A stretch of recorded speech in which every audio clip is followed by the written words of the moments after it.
yeah, we know you're loving the show. Hashtag Diski Simplified. And just when you thought it was like right there on top, we have an ace up our sleeve. So I want to tell us. Did you hear the quote? Where there's no ace, there's no football. No, exactly. Where there's no ace, there's no show. There's no show. Okay, see, that's cherry on top. Listen, there's a lot of burning issues, a lot of discussions that need to be had right now. And I love your inputs as well. A lot of you already start, after a game, sending us your views on hashtag Diski Simplified so that you get us nice and prepared for Monday. This one, even if it was definitely one of the standout ones in the Kaizer Chiefs game. We need to take a look at this one. Chiefs, Maritzburg United. And Kaizer Chiefs saying, yeah, penalty? Well, it's been a big talking point. Yeah. People will always have a big debate around the issue of big clubs and small clubs. When a big club loses a match in that fashion, they always look for things that they can find. But let's go straight to the footage and see if the people whose hearts were hurt over the weekend had a point in asking for a penalty. Let's look at the footage and see. The ball is kicked into the box, bounces back for a Kaizer Chiefs player.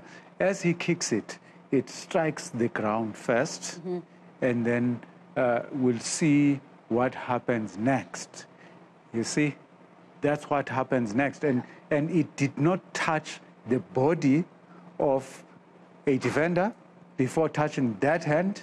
It did not touch the body of a striker before touching that hand. It touched the ground, which means you cannot nullify the fact that the defender's arm is outstretched, which means in terms of the law, he's made his body bigger. It's in an unnatural position. That should have been a penalty. The referee, from where he was positioned, couldn't have picked it up, but the assistant referee had a clear view of that incident. So they work as a team, not a spot-on decision from the refereeing team, because that was a clear penalty. I think the bravery is what needs to come into play. You mentioned it a few episodes ago. Victor Gomes is a ref that is brave. You mentioned it, Bryce. And I think the officials at that stage, sometimes it's a bravery issue. I'm not too sure. I think what's more important here is that referees should be brave enough to take the correct decision without listening to what people out there are saying. There's been a whole lot of hullabaloo around teams benefiting from referees' decisions, and that tends to scare referees out of taking those brave decisions. What if I give this penalty and it's not a penalty, and therefore this team that's been said to be benefiting benefits from a decision? But if you look at the incident, you see arms outstretched, making the body bigger, unnatural position, ball touches the hand, give the penalty. You've got to have the bravery of your conviction, because there's no way that the refereeing team could have missed that. And we also spoke about the importance of the players, of course, abiding by the rules as well. When you look at this incident here, Upenki Zulu, of course, refusing to leave the field from the nearest touchline. Tell us about how to handle that. Was it handled well? Tell us what you think. You see, the unfortunate part about football is that because football is such a low entry-level sport, it can be played, with 2 bricks on a street and old plastic bags rolled up into a ball. Everybody can play football. Everybody thinks they know the laws of the game. This is a typical case of a participant at the highest level knowing nothing about the laws of the game. The law states that when you are being substituted, you leave the field of play at the nearest point. It's even worse when the referee gives you an instruction, leave the field of play at this point, and you choose to go in the other direction. Now, there are several incidents there that will allow the referee to caution you for unsporting behavior, for delaying the completion of the substitution. But let's look at it exactly, because you'll see he's about 8 to 10 meters away from the touchline. At the moment, the fourth official indicates to the referee that there's a substitution. Obviously, his number has been shown to the referee. The referee speaks to him. He tells him, he gives him an instruction.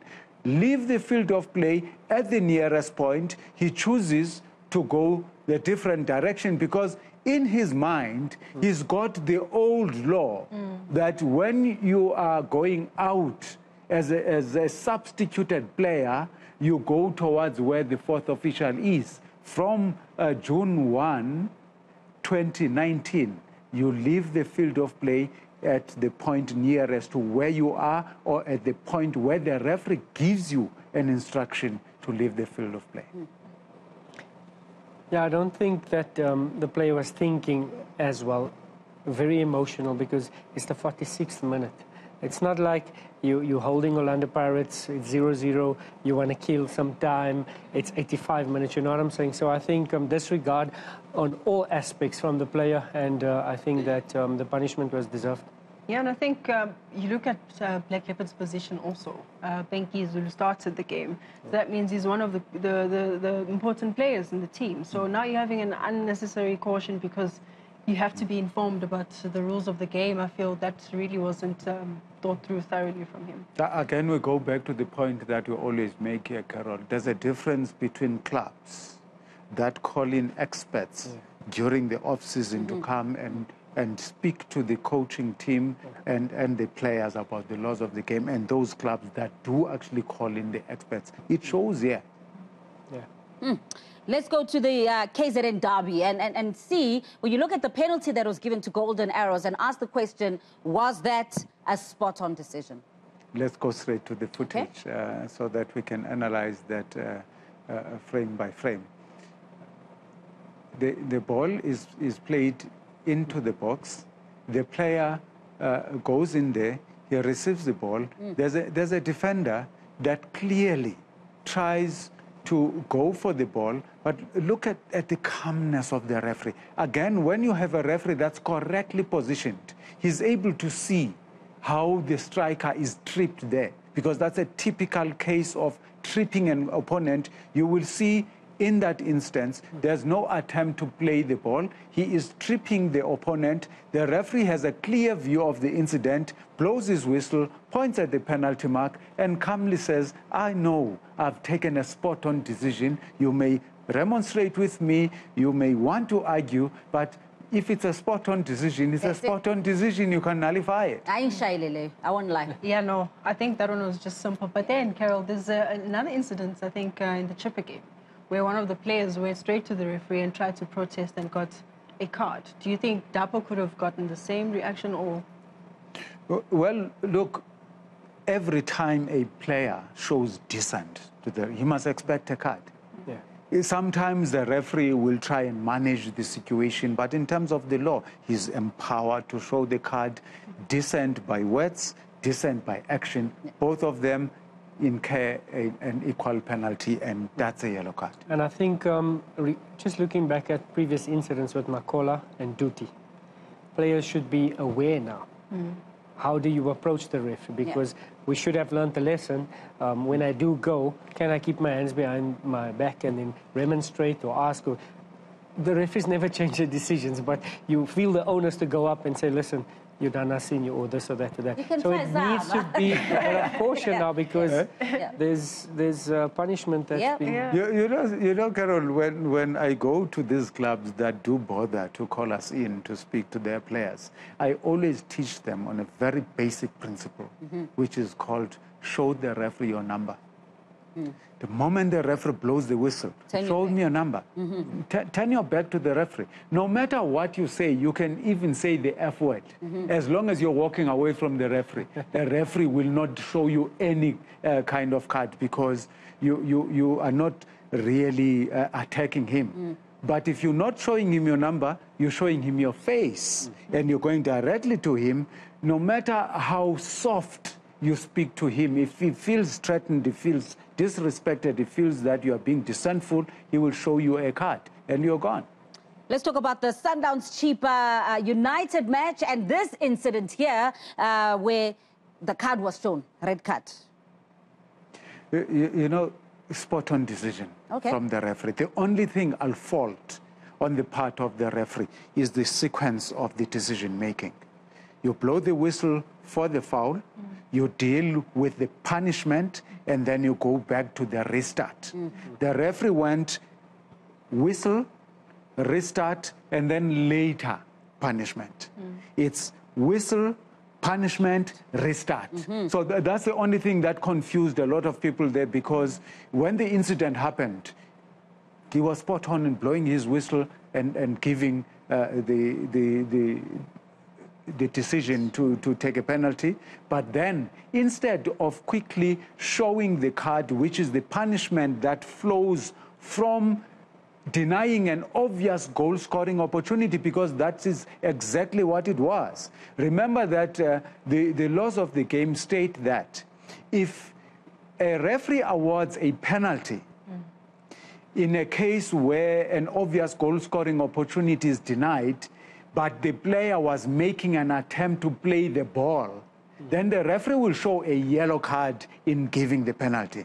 But if no attempt was made to play the ball, in a case, for instance, like holding, which is what happened here, the referee will show a red card, okay? That's why the issue of the incident loosely referred to as a double jeopardy.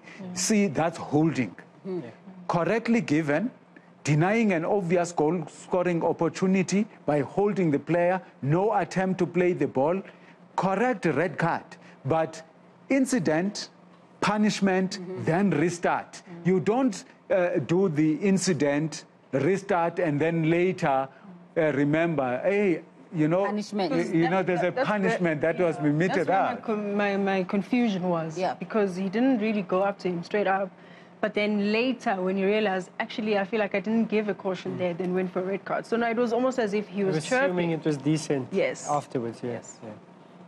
All right, there we have it. Hashtag Diski Simplified. Kekana Tapelo says, Mr. Spot On, always spot on. And Dukuliso Mufamari is saying, the law of the game, spot on.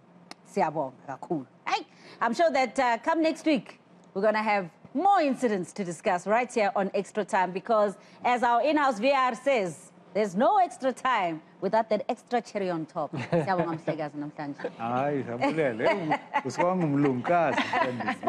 Yes, spot on. Thank you so much, Amanda. Stiga. No anxiety. Thank you.